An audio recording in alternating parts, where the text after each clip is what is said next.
साथियों नमस्कार, स्वागत है आपका एक बार फिर से मेरे चैनल सैनिक सुविधा पर। साथियों कैसे हैं आप? आशा करता हूं आप अपने परिवार के साथ बहुत ही मज़े में होंगे। साथियों जैसा कि आपको मालूम ही है, वो आरओपी का मुद्दा आजकल बहुत ही चर्चा में है और हमारे सभी डिफेंस पेंशनर इंतज़ार कर रहे हैं कब जल्दी से जल्दी उनका पेंशन रिवीजन का एरियर उनके अकाउंट में आ जाए।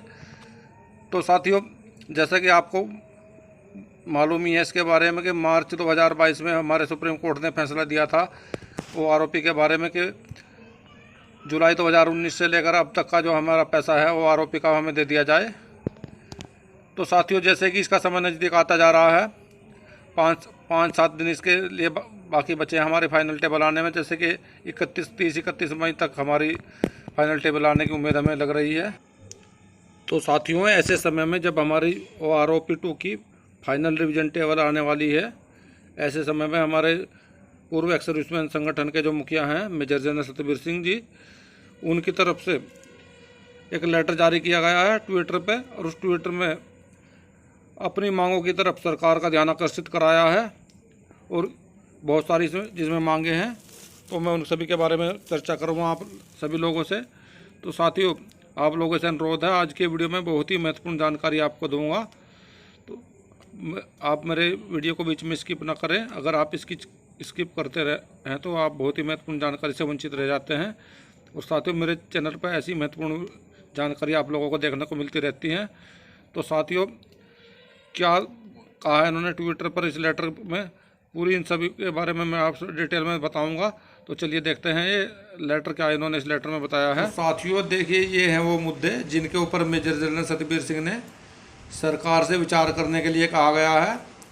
पहला मुद्दा है दोस्तों ओ आरओपी के बारे में, फुल आरओपी के बारे में पहला मुद्दा है। पूर्ण रूप से फुल ओ आरओपी का समर्थन किया गया। सरकार को डिफेंस पेंशनर को पूर्ण रूप से ओ आरओपी दे देनी चाहिए। दूसरा मुद्दा है दोस्तों ये इसमें गया दोस्तों भूतपूर्व सैनिक आयोग का गठन किया जाना चाहिए इसमें, और इसके जो अध्यक्षता है पूर्व सैनिक ही करनी चाहिए, अध्यक्ष जोड़ना चाहिए, वो भी कोई पूर्व सैनिक ही होना चाहिए इसमें। 2 नंबर मुद्दे में ये कर रहे हैं। और तीसरे में क्या, थर्ड में क्या कर रहे हैं, थर्ड में कहा था second assured career are defence personnel are SSCO till we age 60 year. तो दोस्तों इन्होंने तीसरे मुद्दे में कहा है कि जो हमारे भूतपूर्व सैनिक हैं उनको 60 साल की उम्र तक SSCO रक्षा कर्मियों के लिए दूसरी जो नौकरी है उसकी व्यवस्था करनी चाहिए। यानी कि जैसे कि हमारे भूतपूर्व सैनिक जो हैं समय से ही पेंशन आ जाते हैं और उनको जो दूसरी नौकरी नहीं मिल पाती उसके लिए, यानी कि जिससे अपनी जीवन याचिका चला सकें, दूसरी नौकरी की व्यवस्था करनी चाहिए उन्हें। उनकी 60 साल की उम्र तक इसके बारे में सोचना चाहिए सरकार को। और तीसरा है दोस्तों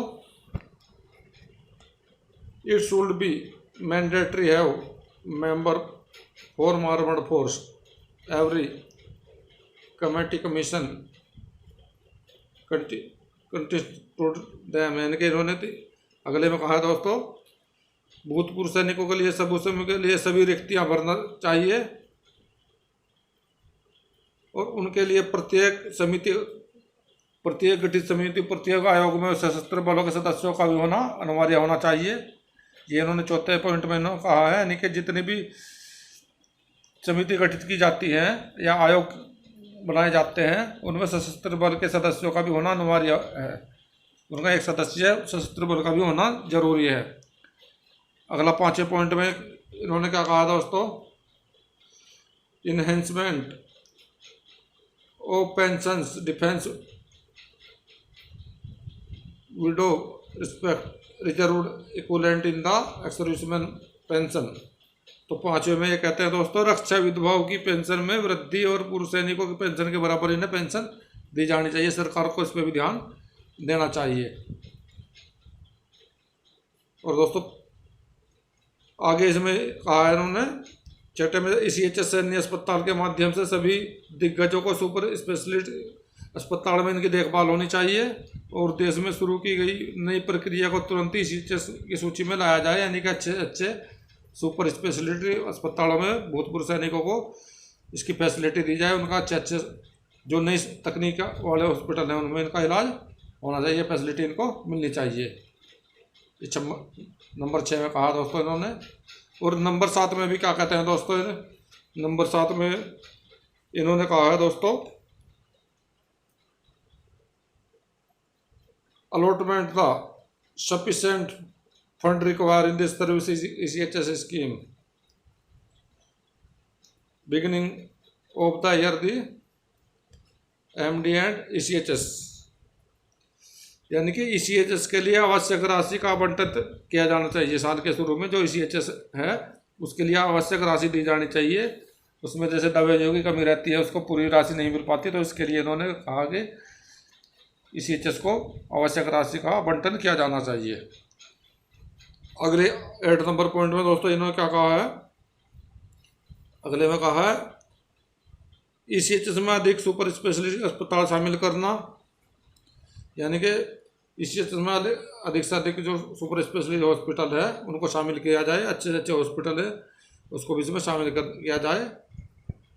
और नंबर 9 में आगे क्या कहते हैं दोस्तों, सभी रक्षा कर्मियों के लिए जिला व तहसील के मुख्यालय में अलग अलग विंडो स्थापित की जानी चाहिए साथियों, यानी कि आपकी तहसील हो चाहे आपका जिला हो, उसमें रक्षा कर्मियों के लिए अलग अलग विंडो बनाई जानी चाहिए, और जिसमें उनका जो कार्य अलग से किया जाना चाहिए, और 15 दिन के अंदर अंदर उनकी समस्याओं का समाधान इसमें किया जाना चाहिए। इस तरह का ये मांग करते हैं सरकार से, इन चीज़ों पर ध्यान देने के लिए कहते हैं। और नंबर 10 में कहते हैं state and central government scheme defence, तो इसके बारे में क्या कहते हैं नंबर 10 में, केंद्र और राज्य सरकार की जमीनी स्तर पर कुशल और प्रभावी बनाना चाहिए। जो भी योजनाएं केंद्र व राज्य सरकार की होती हैं उन्हें कुशल और प्रभावी बनाया जाना चाहिए। और नंबर 11 में कहते हैं रक्षा कर्मियों को लगातार हो रहे ह्रास और दुर्व्यवहार को रोकने के लिए जरूरत है दोस्तों। और नंबर 11 में कहा है कि रक्षा कर्मियों को लगातार हो रहे जो ह्रास और दुर्व्यवहार है उन्हें रोकने की जरूरत है, यानी कि जो भी रक्षा कर्मियों के साथ लगातार बदतमीजी हो रही है, दुर्व्यवहार हो रहे हैं, तो उन्हें रोकने के लिए ज़रूरत है, कोई ना कोई इसके लिए भी कानून बनाया जाना चाहिए। और नंबर 12 में लास्ट में इन्होंने कहा है all Honey ranks given B Honey rank pension, यानी कि ऑल हनी रैंक्स को हनी रैंक के हिसाब से, ऑनरेडी के हिसाब से ही उनको पेंशन दी जानी चाहिए। और दोस्तों नीचे आगे इन्होंने अपने साइन किए हैं, किस किस के साइन हैं, तो सबसे पहले इसमें मेजर जनरल सतबीर सिंह हैं SM रिटायर्ड, दूसरे एडवाइजर हैं united front of the ex serviceman के, chairman Indian ex serviceman movement, इन्होंने अपना मोबाइल नंबर नीचे दिया और ईमेल ID भी नीचे दी गई है।